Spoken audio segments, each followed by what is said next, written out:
and welcome to another edition of News Showcase. I am Priya, Tamil Nadu's first artificial intelligence news presenter. A new arena to conduct bull taming sport was inaugurated in southern Tamil Nadu, which was named after the late DMK leader Karunanidhi. Chief Minister M.K Stalin later flagged off the first event at the arena in Jallikattu, which can accommodate 5,000 spectators at a time. The stadium, with an exterior that resembles a palace, was built at a cost of 62 crore rupees. The region is identified with the traditional sport, which is held during the harvest festival at the start of the year. Young bull tamers hit the ring to display their courage, strength, and intelligence as they try to subdue the animals in the sport. The best tamer and the owners of the best bulls are rewarded at the end of the event. தொட்டுப்பார் அழகுடா அருமையான மாடு அற்புதம்டா ரோஜாப்பு குலுங்க குலுங்க அருமையா போகுது மாடு வெற்றி பெற்றதுப்பா தொட்டுப்பார் கம்பம் MK Santhosh மாடு புடிச்சு பாரு தொட்டுப்பார் வீரரை காலையில் பார்த்துடலாம் அற்புதம்டா அழகான வெள்ளைக்காலையா தொட்டுப்பாரியா ஆகா ஆகா அத்தனை பேருக்கு ஆட்டம் காட்டிட்டு கிளம்பிட்டானே வெள்ளையன் ஜல்லிக்கட்டை சிறப்பா நடத்தி கொடுத்துட்டு இருக்காங்க புடிச்சு பாரு தொட்டுப்பாரு ஐயோ அப்பா சூப்பர் மாடு தொட்டுப்பாரு அருமையான மாடு ஒரு சைக்கிள் ஐயோ அப்பா தெரிக்க ஓடுதே ஆத்தாடி ஆத்தே மதுரையே கொழுங்குதேப்பா அலங்காநல்லூரே அதிருதேப்பா முதலமைச்சர் ரசிச்சு பார்க்கிறாரேப்பா. Spiritual vibes and religious chants gripped the town of Sri Rangam in central Tamil Nadu as Hindu devotees launched the annual procession from Sri Ranganatha Swami temple. A giant chariot carrying the idol of Hindu god Namperumal started rolling early in the morning amid a large gathering of devotees. The procession took its traditional route around the temple as worshippers lined up the streets and offered respects. The temple, on a sprawling complex near Trichy, is one of the biggest in India and dedicated to Lord Vishnu, who is believed to be the preserver and protector of the universe. The temple, a major landmark in Tamil Nadu, is visited by millions of worshippers every year.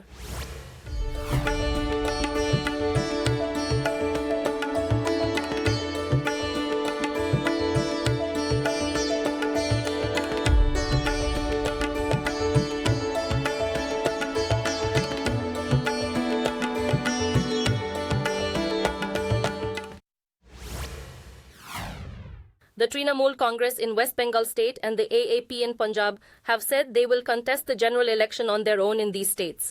The move is a setback for the opposition bloc India, which will try to oust Prime Minister Narendra Modi's BJP in the polls.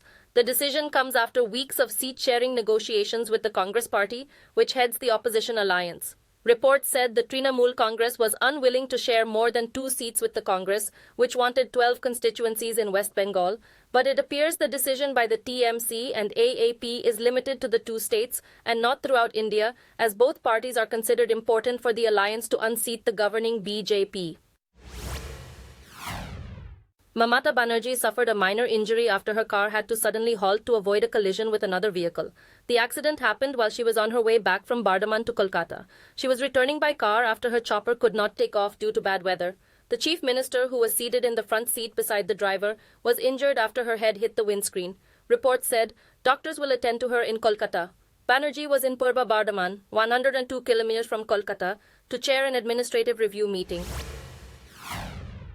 After clashes with the police in the northeastern city of Guwahati, supporters of the Congress party continued their march through Assam on its 11th day.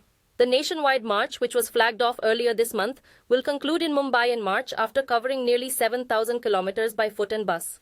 The march, which will pass through more than 100 districts along its route from the east of the country to the west, is aimed at connecting with the voters before India votes in just months from now to choose a new prime minister. The Congress party has been encouraged by a similar march in 2022, which is believed to have played a key role in winning elections in the southern states of Karnataka and Telangana. The cold wave sweeping northern parts of India disrupted train services at major junctions, including the busy terminals at Delhi. Early morning departures and arrivals were the most affected, leaving hundreds of travelers stranded at stations across the region. Passengers said their wait stretched for hours as the railways extended the delays, which caused overcrowding on platforms. Arrivals at Delhi were also hit, as passengers were left with little food and water as trains struggled to keep up with the scheduled timings. Fog has caused widespread disruption to rail, air, and road transport systems over the past month, with some of the worst situations reported earlier this month, when over 100 flights were hit by long delays. Air India has been hit with a huge fine for violating safety regulations on long-range terrain critical routes.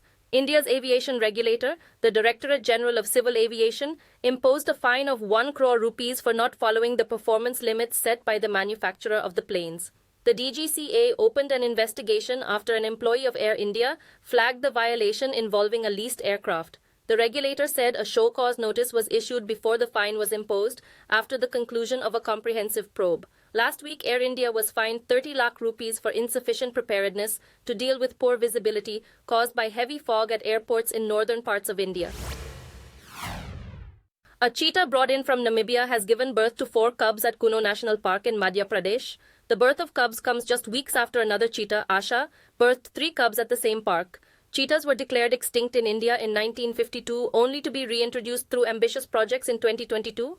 In 2022, 8 cheetahs brought from Namibia were introduced in India under Project Cheetah. Subsequently, 12 cheetahs from South Africa were also translocated and released in Kuno Park in February 2023. Last week, a cheetah translocated from Namibia died at Kuno National Park in Madhya Pradesh. 7 adult cheetahs and 3 cubs born in India also died since March 2023. A Russian military plane carrying 65 Ukrainian prisoners of war has crashed on the southern border with Ukraine. According to the Russian Defense Ministry, everyone on board the Ilyushin 76 plane have died, including 6 crew and 3 others. A video shared on social media showed a plane going down near a village in Belgorod region before it exploded. According to reports, the regional governor admitted there was an incident but did not elaborate.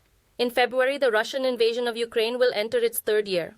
A recent disclosure by a Russian expert said the invasion was originally planned to last for only weeks and ending with the capture of the capital, Kyiv. Donald Trump won the New Hampshire Republican presidential primary on Tuesday, beating his challenger Nikki Haley. It is Trump's 2nd straight win, which puts him in a commanding position to become the nominee of his party in the presidential election later this year. Former UN Ambassador Nikki Haley has said the race is far from over and described herself as a fighter. Trump's former challengers, businessman Vivek Ramaswamy, Tim Scott and Ron DeSantis have all quit the race and endorsed Trump. Despite 2 impeachments as president and 4 criminal trials against him, Trump remains popular with the American voters and likely to face President Joe Biden in the race for the White House in November. The Democrats also held their primary in New Hampshire, which was won by President Joe Biden, where he defeated Congressman Dean Phillips.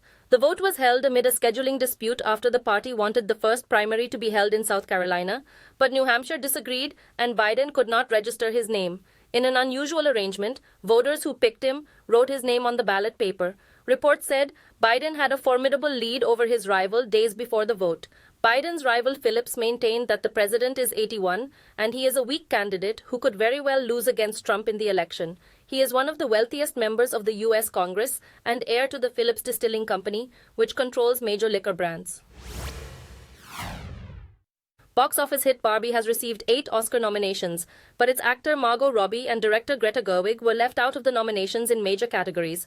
Oppenheimer won the most nominations overall, followed by Poor Things and Killers of the Flower Moon. Robbie was recognized as a producer, while Gerwig was nominated for Best Adapted Screenplay. As Barbie was the highest-earning film of 2023, taking $1.44 billion worldwide, many expected the pair to be in the Best Director and Best Actress categories, but Robbie's co-star America Ferrera scored a surprise Supporting Actress nomination, and Ryan Gosling was nominated for Best Supporting Actor in Barbie. I Am Just Ken, the track he performs in the film, was nominated for Best Original Song. An old video of 2 passenger planes landing side by side has gathered more than 2 million views on Instagram. It looked like the United Airlines and Alaska Airlines planes were in a mid-air race as they descended parallelly onto the runway at the San Francisco International Airport. The planes hit the runway side by side only minutes apart before coming to a halt. A caption accompanying the post said, "It is one of the few places in the world where planes can land side by side like this." Reports said during heavy fog, one of the runways is shut because close landings can be dangerous in low visibility conditions. Streaming giant Netflix experienced a surge in new signups at the end of last year as users, prompted by the company's efforts to end password sharing, preferred to create individual accounts. Reports said during the 3 months concluding in December, Netflix witnessed an addition of over 13.1 million subscriptions. This marked the highest quarterly increase since 2020, continuing a growth trend initiated the previous year. The company faced an unexpected decline in subscribers in the first half of 2022, followed by a drop in profits. Thank you for watching. I am Priya, Tamil Nadu's first artificial intelligence news presenter. Do tune in, same time tomorrow, for a roundup of the latest news and updates in India and around the world.